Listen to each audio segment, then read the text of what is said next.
కేంద్ర ప్రభుత్వము ఈరోజు ప్రవేశపెట్టిన బడ్జెట్ పూర్తి స్థాయి బడ్జెట్ కాదు. ఇది ఓట్ ఆన్ అకౌంట్ అంటారు. అంటే తాత్కాలిక బడ్జెట్.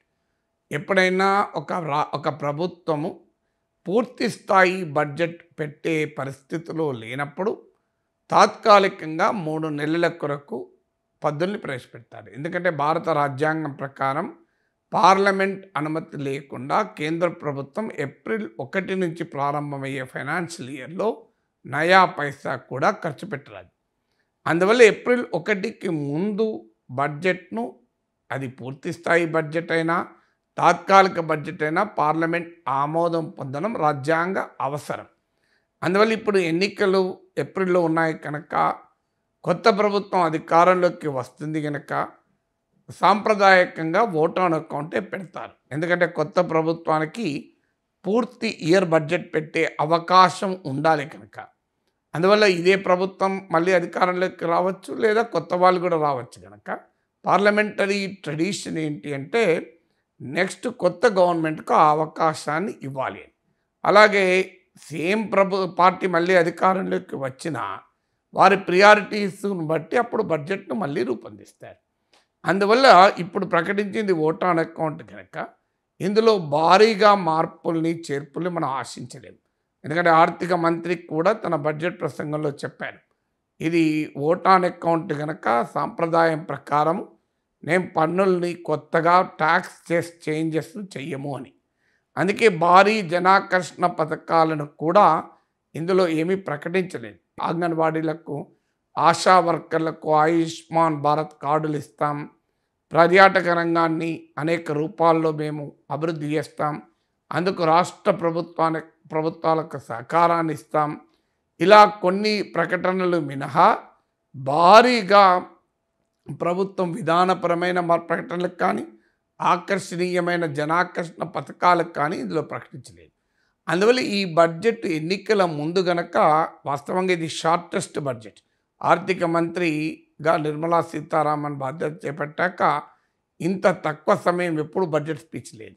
కారణం ఇది ఓట్ ఆన్ అకౌంట్ కనుక. సో అందులో ఈ బడ్జెట్లో అందుకే ఆమె పొలిటికల్ స్పీచ్ ఇచ్చారు. ఆ పొలిటికల్ స్పీచ్ ఏంటంటే 10 ఏళ్లలో తమ ప్రభుత్వం ఏం చేసింది, ఏ రంగాలలో ఏ సెక్షన్ల ప్రజానికానికి ఏం చేసింది అనేది ఒక చిట్టా చెప్పుకుంది.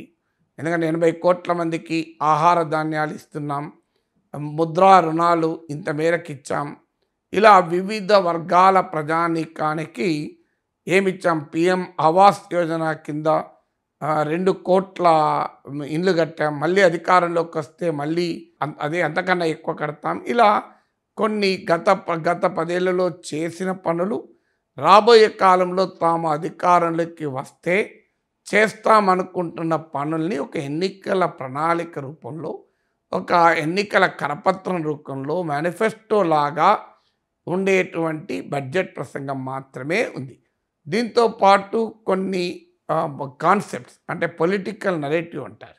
అంటే ప్రజలు మోడీ ప్రభుత్వం అధికారంలోకి వచ్చాక మొదటి నుంచి కూడా ఆస్పిరేషనల్ ఇండియా అంటే భవిష్యత్తు ఆకాంక్షల భారతదేశాన్ని ప్రజెంట్ చేయడం అనేది మోడీ వ్యూహం. అందులో భాగంగా వికసిత్ భారత్ అనే నినాదాన్ని ఈ బడ్జెట్లో కూడా మరోసారి ఇచ్చారు.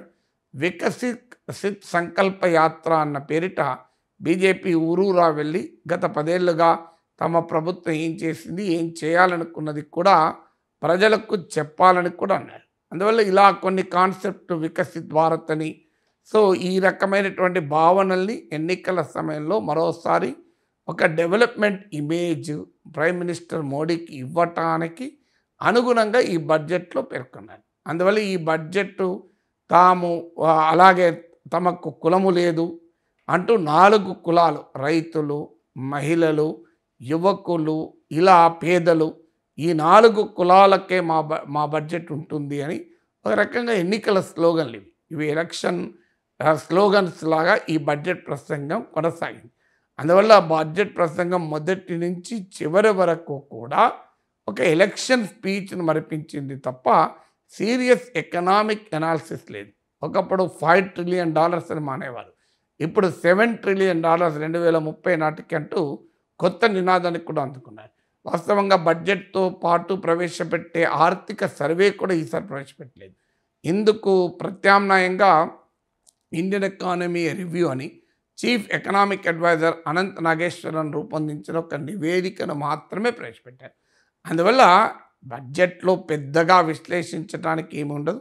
ఎలక్షన్ ముందు జరిగిన ఒక పొలిటికల్ స్పీచ్ లాగా ఉంది.